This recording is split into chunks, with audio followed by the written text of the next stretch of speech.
Hey, what's up, rock stars? It's Rox, and I'm coming to you today with the review for Love and Hip Hop Atlanta, Season 9, Episode 7. So let's get to it, shall we? All right, you guys. How long they gonna be in Pigeon Forge? This is the third episode, it feel like, that they've been there. Bambi tells us that it's day 3 that they've been there, and that she's over it. That she misses her husband. She hasn't told him that she's pregnant. She's not feeling well. On top of that, it is drama on top of drama with these damn girls here. And she don't think she can do it. She's about ready to tap out. That trip is a whole lot. I would have been ready too. Okay. Now we see Ciara and Carly. They finally get to have this discussion that they needed to have. Even though I still don't understand, you know, they act like they had a heart-to-heart there, and now they still don't seem to be friends. Like, Ciara is still apologizing to her in the blogs. I don't really understand what's going on with that. Either you're going to forgive her or you're not, you know. That's kind of how I see it. But, and you don't have to. I'm not saying that Carly has to, but, you know, we still working on it, maybe, kind of. Anyway, Ciara was like, girl, you have to tell me what's been going on. We haven't been talking, you know, and Carly was like, well, as you know, I got married. I'm getting divorced. And Ciara was like, no, I didn't know that. I'm just finding that out now. But, yeah, so Carly tells her that, you know, she's been going through some shit with her husband. She got home one day and there was a woman in her bed in her house with him. Ciara was like, girl, why you didn't tell me? And Carly was like, oh, well, you know, I just don't feel like you've been there for me like I've been there for you. You know, Carly is this ride or die best friend to everybody. So she doesn't feel like Ciara's been there for her. Ciara starts crying because Ciara is telling her and us in the confessional that all she knows how to do is fight. You know, that she's been fighting ever since she could. You know, she grew up on, I guess, the tough side of the tracks, and she fought a lot then, and, you know, sometimes that's all she knows how to do today. But she knows that, you know, in order to become a better person, that you can't go around beating bitches' asses all the damn time. So she's working on self, is what she's trying to tell Carly. Carly asked her, what can I do to be a better friend to you?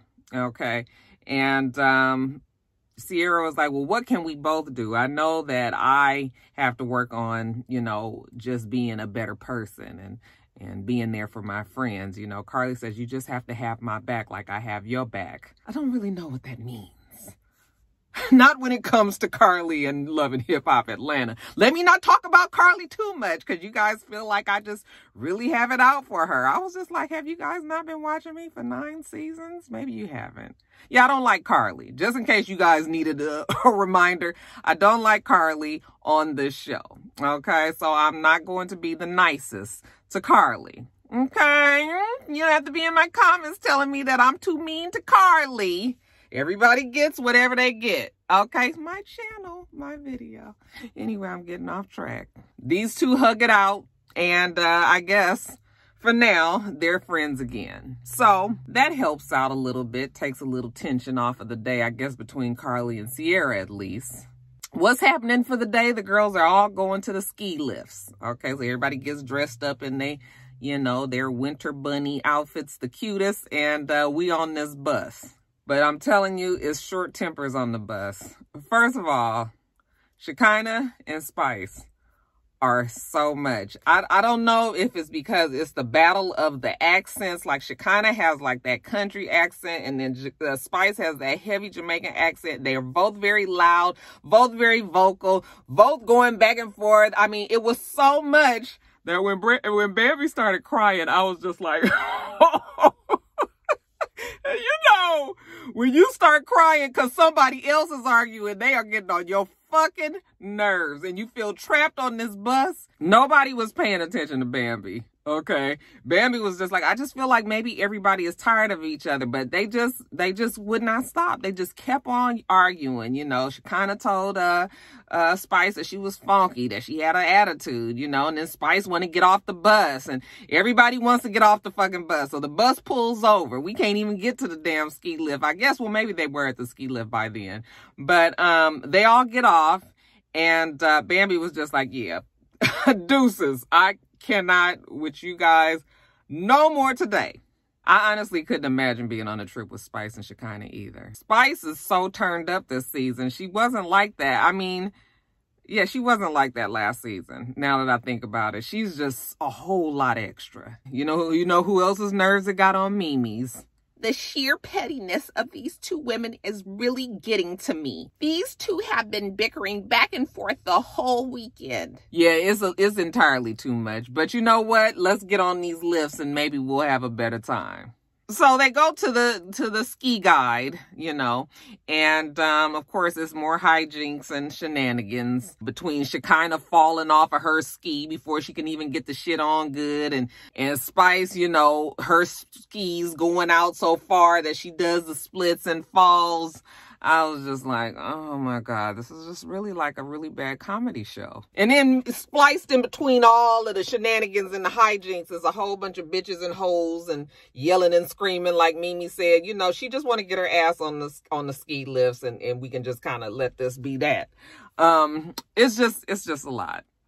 Even Ciara seems to realize that maybe they did Bambi wrong, in their quest to provide an entertaining show for Mona. She has a semi come to Jesus moment with Spice when she says, Bambi left and this is supposed to be a fix-it weekend, and we didn't even really try to help her or kind of listen to her. She was so upset. So now she feels like when they get back to the house, maybe she should go and talk to Bambi and see if she can help fix it. This is the girls' fix-it weekend, remember? So once they finish on the ski lifts and with their ski guide and operator or whatever, they get back on the bus. Everybody's kind of brought it down some. Maybe they're tired, a little bit calmer. Mimi says, we have one more night left on this trip, so I have a plan to get Spice and Shekinah back on track. And what is her solution to the problems? Everybody, we're going to go get on a Ferris wheel. Very much like the Ferris wheel here out in Atlanta. These Ferris wheels are fancy now, child. It's a whole air-conditioned compartment, and you can get cheesecake and strawberries and chocolate and champagne. You can do all of that. Okay. Mona didn't spare those, she didn't give them those, extras. Get your ass up in there and make this scene work. So we gonna put Spice and Shekinah in a damn, Ferris, the compartment together. And, they're all like, oh, I don't know. It's too tall. It's too high. I'm just like, oh my God. They are just... You can't take these niggas nowhere. I guess that's why Mona said we're not paying no money to send them no damn where. I mean, we gonna send them up to Tennessee, okay? 3-4 hours away and let them girls handle it up there. But we not spending no good money to send their ass over cross seas some damn where for them to act a fool. So, she get them on there, and they supposedly nervous and scared. And then, Spice, she's so scared that she puts her face into Shekinah's chest, she's just so nervous. And then they have their whole full discussion about this damn house. So Shekinah tells her when they get back to Atlanta, as soon as they get back, they're gonna go look at a house, okay? And that seems to make Spice happy. That's all she wanted. She just want to go look at a house, y'all. So they hug and make up. We best good girlfriends again. By the time they make it on back down and the girls see that Spice and Shekinah have mended their problems, mended their friendship, everybody's happy again. Mimi's experiment worked. So they take it on back to the house, and Bambi is there, okay, nice and comfy, cozy in her bed. She said that this was the best peace, the best time that she's had has been away from them damn girls. They've stayed out all day. She stayed in the house, in the bed all day. She feels really good. Ciara comes in there and tells her, that she's sorry about what happened. And, Bambi is like, that's fine. I just know I can't deal with them girls right now. I got to keep this same energy for the whole rest of the time that I'm here. So that means I will not be joining you guys for the shenanigans and hijinks that might be taking place outside of these four walls. So that's that. Now, we see Mimi and Carly and Shekinah and Spice. They're in the jacuzzi. So it was a nice trip, huh? Carly says, yes, her and Ciara, they still not best good girlfriends, but, they working on their friendship. And then Spice and Shekinah, they both agree that they're cool now, too. They're moving forward with their friendship as well. At the same time that they're out there discussing, we see Ciara Ciara is in the kitchen.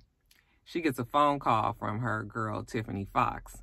Bitch, let me tell you about, her friend that's a bartender somewhere, and her man, and BK was at some bar and somebody was rubbing up on BK, and Ciara was like, what? What you say? Yep, she was up there rubbing on her and rubbing in his beard, okay? Oh, you don't rub in a motherfucker's beard. Not Ciara's man, anyway. So she hangs up from Tiffany Fox and she calls BK. And she was like, what is this I hear about you hugged up with some woman at some bar? He was like, what are you talking about? She said, some woman there, she was rubbing in your beard. Is somebody rubbing in your beard?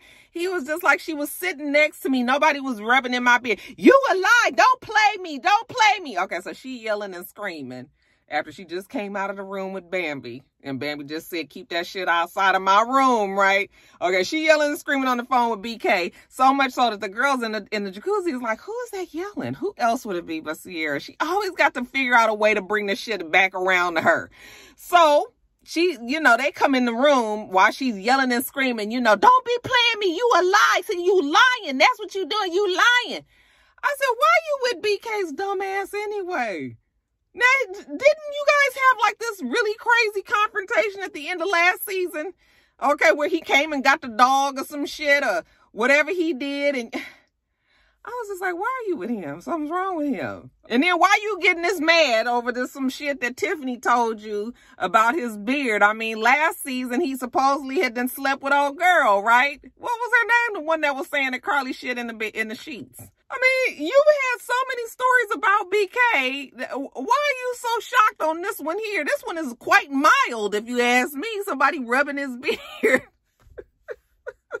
So the girls come in there and she was just like, some bitch was rubbing in his beard. And see, that's exactly why I can't have no kids. I can't have no kids because I'm not going to be going through this. And girl, I said, yeah, Ciara is 30. Ciara is an immature 30-year-old, though. Okay, she does have some work to do on herself. Girl, you going through all of this. But oh, there's more. She says that before she left, she had a feeling that BK was fucking up. So she went through his phone and whatnots, and she found that he had some fake page under some fake name and that he following both of his exes. And she ain't got time for that. But I was just like, but Ciara, you knew about that before you left Atlanta, okay? You just now getting this piping, steaming hot mad about it, but he did that. He was okay until you found out about somebody rubbing in his beard. I'm telling you, that's Ciara and BK. They are a foolishness, full of fucking negatory at its finest, you guys. I cannot with Ciara. That girl really wants the attention this season. I guess she was like, I'm going to get Best Actress for Love and Hip Hop Atlanta.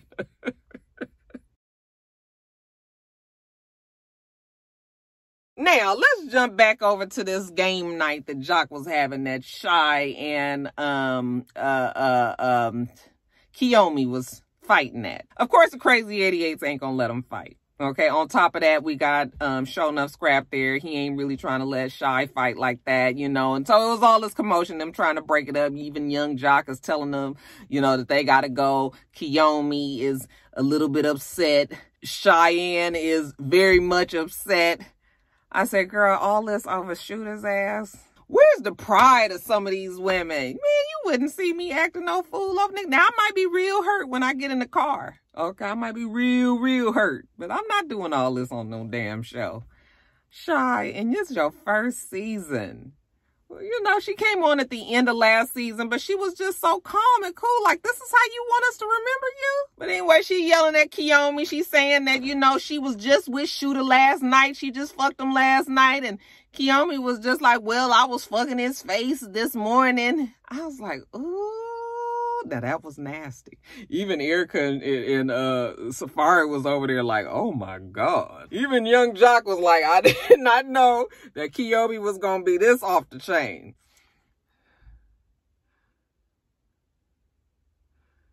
Okay, now Shy had then said that Kiyomi was over at Sho'nuff Scrap's house too. And Sho'nuff was like, yeah, I didn't know nothing about Shooter and Kiyomi, but we've been knowing each other. You know, we've been hanging out for some time. They showed a little clip where they was in a studio together and she kind of grabs onto his leg or something. So we don't see them have any real intimate connection, but they implying that it was something. They get everybody broken up, and then Shy is saying how pissed off she is. She want to punch that bitch in her fucking face. When Kiyomi and Shooter get off down the street, you know, Shooter was like, well, what's this she talking about you being over at Sho'nuff Scrap's house? And she was just like, see, that's that damn Shy in her big ass mouth. That was not her place to be telling. Girl, did you think that Cheyenne was going to be loyal to you, you know, not spill your damn tea or tell on you that you might be fucking Sho'nuff Scrap when you fucking her man? Okay, that was not her place to tell. That wasn't her business to tell. So she tells him, yeah, but we was just working on music together. And he was just like, well, why you didn't say nothing? She was just like, I didn't feel like I had to say anything. Besides, aren't y'all in an open relationship? Okay. I mean, as I see it, everybody fucking around anyway. So, I mean, even she was doing something with Sho'nuff Scrap. I mean, what difference do it make? And then back over there, Shy, she yelling at Sho'nuff Scrap. She want to know why he ain't never said nothing about Kiyomi. He was like, look, I'm not the bad guy here. Okay, I'm single. Like, I can see Kiyomi if I wanted to, you know. But then that Shy, she just started crying. I'm so hurt. My feelings are so hurt. My feelings are so hurt. I said, girl, I'm going to need you to man up. Toughen up, Buttercup. There's going to be more of this when you fucking around with a show like this. Even Sho'nuff Scrap told her, don't cry, baby sis. You too bossy for that. So then they jump over to Erica and Safari, you know, and they so happy, you know, that, you know, Erica's glad that they moved from, I know they're glad that they moved from New York now with everything that's going on up there. Shout out to my New York rock stars up there. You know, y'all keep y'all heads up. I know it's tough. I know it's tough. And everybody in those surrounding areas. Anyway, getting back to the show. Yeah. They're in Atlanta. They're gonna raise their kids here. Safari's a hands-on dad, very involved, blopty-blopty-blue.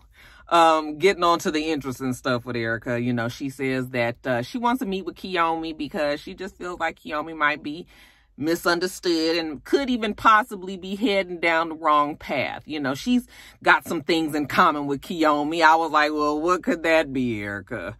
Okay, why are you even talking about Bow Wow? I mean, that's the only reason why you want to sit down with this girl.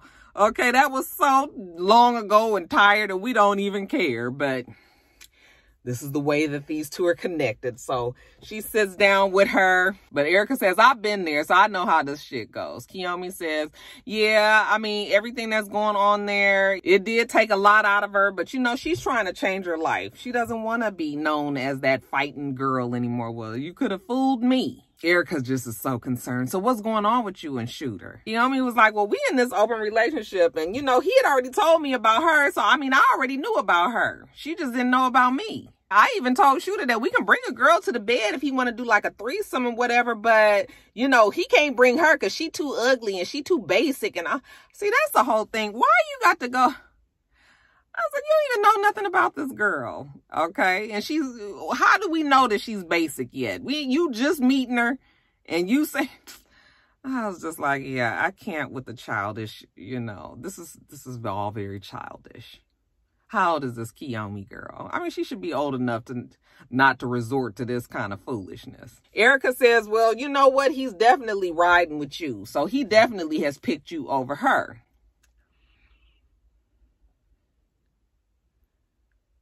And she was like, well, and Kiyomi was like, well, he knows. He already know that if he snooze, he lose. Like, you better keep this jewel in your pocket when you can. Okay. Now, Erica is also concerned about Sierra. You do know about Sierra, right? You know, Sierra is Erica's homegirl. So, she feels like she's obligated to bring Sierra up. Kiyomi says, yeah, I know Sierra. I mean, I don't know her like that, but you know, and she's like, well, maybe you guys should sit down and talk. And Kiyomi says, yeah, maybe we do need to talk. And I'm thinking like, why do you need to talk? What do you guys need to talk about? Honestly, stupid. You're not even in a real relationship with Shooter. I know you guys like to say open relationship, but this is not. You guys are just fucking around. Y'all just hanging out every now and then and seeing other people. You know, so you do not need to meet his baby mama. But anyway, I guess they have decided that Cheyenne needs to have a conversation with Shooter. Now, I don't know why Cheyenne has to have Shona scrap with her. I don't know why Kiyomi has to be with Shooter, but all four of them are going to meet at the top of some damn garage out here so that they can discuss, I suppose. So when they're on their way there, Shonuff asks her if she is in love with him, and she says, yes, she loves him. Even after all of you guys just been through in these last couple of days, you still can say you love. And then over there in the car with Kiyomi, she was like, that's the person that that's the bitch you trying to procreate with, because she ugly as fuck. Okay, I thought, and he was like, no, you gonna be the one that had my baby. And she was just like, okay, well then, you need to let her know, basically. Now, we just said we was in an open relationship. You trying to have a baby with Shooter. Okay, how the fuck old is Kiyomi? Because you guys pointed it out to me last week that Shooter, who is currently 41 years old, and Sierra, who is currently 30 years old, 15 years ago had the daughter that we saw on the show last week, which means that if you subtract 15 from all of these fucking ages, that motherfucking Shooter was 26 years old when he got Sierra pregnant at 15. Okay? And you know that motherfuckers don't just get pregnant when they first meet. Well, some do. Okay? And we can't put it past Sierra at this point, but let's assume that he probably met her when she was 14. Oh, no, we can't mess with Shooter, okay? Old child molesting motherfucker. So now I'm trying to figure out how the hell old is Kiyomi, since he seemed to like the babies. Anyways, they meet up at the top of the garage. Shonuff Scrap is really just there for the shits and giggles, I guess, and to back up Shy if he absolutely has to. But they get out the car, and then here comes Shooter and Kiyomi, Shooter with that confused look on his face. So we talking, with an appropriate amount of space between the two of them. But let me tell you why Shooter decided to go and fuck with Kiyomi in the first place. So I guess when him and Shy were together, she decided that she needed a break. Okay. And during that break, she asked him that he would leave her to fuck alone. So 5 months, they didn't speak. He respected her wishes and did not talk to her. Okay. But during that 5 months that he must have met Kiyomi and decided that he was going to be fooling around with Kiyomi. And then when him and Shy got back together, he never mentioned that he was seeing Kiyomi as well. So that is how he ended up with both of the women. Okay. So she was just like, well, why wouldn't you tell me that you were seeing, somebody else? Okay, nigga, I've been gone 5 months. All you had to do was say that you were seeing somebody. He gonna say, well, you didn't ask. She was like, I shouldn't have to ask. I mean, that's on you. You're supposed to be the one to provide the shit. He one of these niggas that's just truth by exclusion, He gonna leave the truth out until you ask him about it. So she was just like, me and this man was seeing each other for 2 years, and Kiyomi was like, I don't really care about how long you was seeing them. And she was like, I mean, I done been around your kids and everything. Oh, why she say that? Kiyomi was like, she been around your kids. Yeah, I've been around his kids and everything. Oh, that changes the whole scope of everything for Kiyomi. Okay. They arguing back and forth, and finally Kiyomi was like, are you ready to go, Shooter? You ready to go? I'm ready to go. Shooter says, yeah, I'm ready to go. Okay. So Kiyomi was like, fine, let's go. So she walked around into the car and sits down, and then Shonuff says, maybe just you two need to speak. I was like, yeah, exactly. Why y'all even there in the first place? So we have another revisit of the 5 months that the two was broken up and how, he replaced her. She basically lost her position. And then Kiyomi get out the car. Are you gonna waste my time, Shooter? You gonna waste my time out here with this girl, or we gonna go? So she come walking back up all huffed up and puffed up and everything. And of course that means that her and Shy, now they've got to get into it. That means now they've got to fight. So we got to run the crazy 88s up in there. Shy says that this is a precautionary tale not to mess with a fuckboy. I said, girl, we could have been told you that. We could have saved you so much heartache. Now you fighting with a girl who is just really his fuck buddy. Now, where do you win in this situation? All right, you guys, that is it. Let me get off of here. More about to come on, y'all. Let me get up there and watch it. Anyway, let me get off of here. Make sure that you rate, comment, and subscribe to the channel. I'm It's Rocks. The channel is for It's Rocks. Everything else I do will be in the bottom bar. All right. So I hope that you have a wonderful, wonderful rest of your day, and I plan on doing the same. Until next time, rock stars. Bye.